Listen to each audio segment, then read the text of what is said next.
Anyway, as I was saying, got a few days leave and went to Cairo and saw the pyramids and the Sphinx.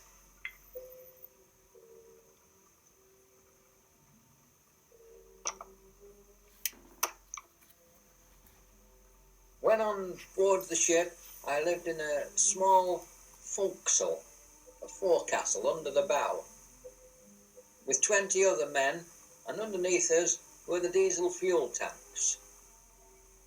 Once we reached the Red Sea, it became stifling, and I slept on deck under the stars.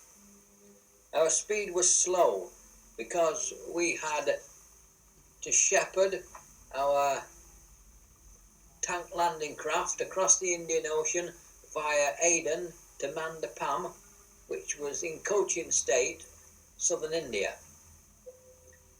We all knew that before long we would be involved in operations in Burma against the Japanese, so we began to work to get ourselves ready by carrying out necessary maintenance and sea exercises with our squadron of tank landing craft.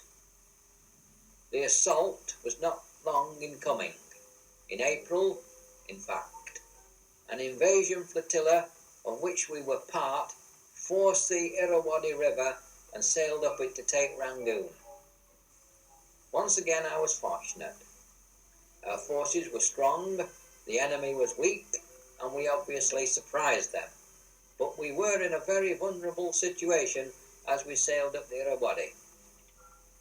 Rangoon is a beautiful city, but most of the civilians had fled and the city had been sadly neglected, and therefore it had a strange air of desolation as we walked through it.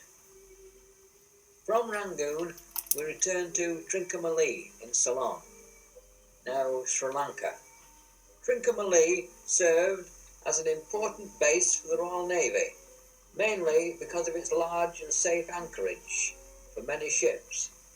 One day in May 1945 came the news that the Germans had surrendered and that the war in Europe was over, and so the whole of the fleet celebrated that night.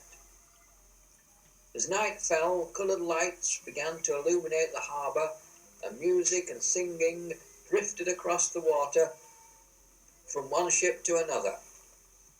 A Scotsman on our ship played the bagpipes, I remember, until somebody hid them in desperation, and then we nearly had a riot on board until a drunken commander asked for a machine gun which he could use to clear the decks. After that we called it a day and all piped down. Our musical entertainment on board consisted of an old wind-up gramophone and a dozen records, which even now recall nostalgic moments, if ever I should hear them.